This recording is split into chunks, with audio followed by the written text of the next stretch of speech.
पाली त्रिपिटक साहित्य एक विस्तृत परिचय। 1. त्रिपिटक का परिचय। पाली त्रिपिटक बौद्ध धर्म का सर्वाधिक प्रामाणिक और प्राचीनतम ग्रंथ समूह है, जिसे 3 टोकरियां 3 बास्केट्स के रूप में जाना जाता है। ये भगवान बुद्ध के उपदेशों, बौद्ध संघ के नियमों और बौद्ध दर्शन का विशद विवेचन प्रस्तुत करता है। त्रिपिटक को बौद्ध धर्म का पाली कैनन भी कहा जाता है। पाली भाषा भारत की सबसे प्राचीन ज्ञात भाषाओं में से एक है, जिसे प्रारंभ में धम्म लिपि में लिखा जाता था। बुद्ध काल में ये भारत के जनमानस की सामान्य भाषा थी और तथागत बुद्ध ने अपने उपदेश इसी भाषा में दिए थे। 2. त्रिपिटक के 3 प्रमुख भाग। त्रिपिटक को 3 पिटकों संग्रहों में विभाजित किया गया है। क. विनय पिटक।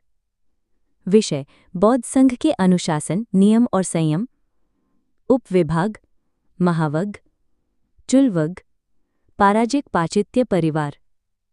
विशेषता: इसमें भिक्षुओं और भिक्षुलियों के लिए नियमों का संग्रह है, जो उनके दैनिक आचरण और जीवन शैली को निर्देशित करते हैं। ख. सुत्त पिटक। विषय: भगवान बुद्ध के उपदेशों और संवादों का संकलन। उपविभाग: 5 निकाय। 1. दीर्घ निकाय, लंबे उपदेश। 2. मध्यम निकाय, मध्यम लंबाई के उपदेश। 3. संयुक्त निकाय, संबंधित उपदेशों का समूह। 4. अंगुत्तर निकाय, 1 से अधिक विषयों पर उपदेश। 5. खुद्दक निकाय, छोटे उपदेशों का संग्रह। विशेषता: इसमें धर्म, ध्यान और जीवन के गूढ़ तत्वों को समझाने वाले उपदेश शामिल हैं। ग. अभिधम्म पिटक। विषय: बौद्ध धर्म के दार्शनिक सिद्धांतों का विस्तृत विवेचन। उपविभाग: 7 ग्रंथ। 1. धम्म संगणी। 2. विभंग। 3. धातु कथा। 4. पुग्गल पंजति। 5. कथावत्थु। 6. यमक। 7. पट्ठान। विशेषता: ये बौद्ध तत्वज्ञान का वैज्ञानिक विवेचन प्रस्तुत करता है। 3. त्रिपिटक की विशेषताएं। 1. प्राचीनता: ये बौद्ध धर्म का सबसे प्राचीन ग्रंथ समूह है, जिसका संकलन ईसा पूर्व 6ठी शताब्दी से ईसा पूर्व 1ली शताब्दी के बीच हुआ। 2. व्यापकता: त्रिपिटक में 84,000 धर्म स्कंधों का उल्लेख मिलता है, जो बुद्ध के उपदेशों की विशालता को दर्शाता है। 3. ऐतिहासिक महत्व: सूत्त पिटक में बुद्धकालीन सामाजिक, राजनीतिक और धार्मिक परिस्थितियों का विवरण मिलता है।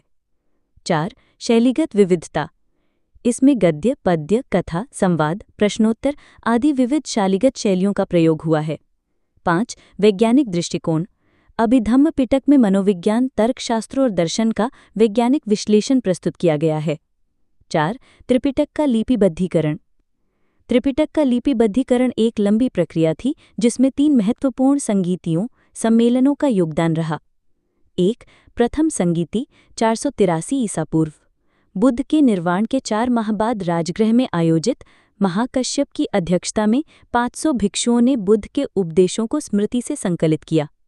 2. द्वितीय संगीति 383 ईसा पूर्व। वैशाली में 700 भिक्षुओं द्वारा आयोजित इसमें विनय पिटक में संशोधन किया गया। 3.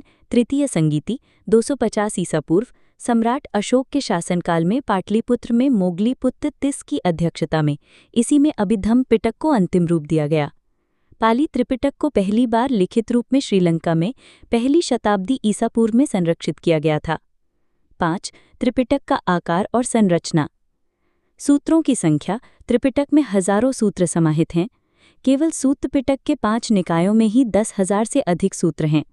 शब्दों की संख्या: संपूर्ण त्रिपिटक में लगभग 15,000 पृष्ठों का साहित्य है, जिसमें लाखों शब्द हैं।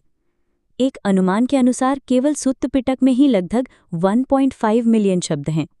ग्रंथों की संख्या: तीनों पिटकों को मिलाकर कुल 45 ग्रंथ हैं।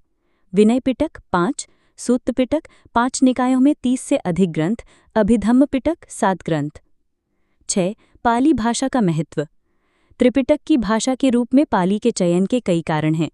1. लोक भाषा: पाली उस समय की जनसामान्य की भाषा थी, जिसे अधिकांश लोग समझ सकते थे, जबकि संस्कृत केवल विद्वानों तक ही सीमित थी। 2.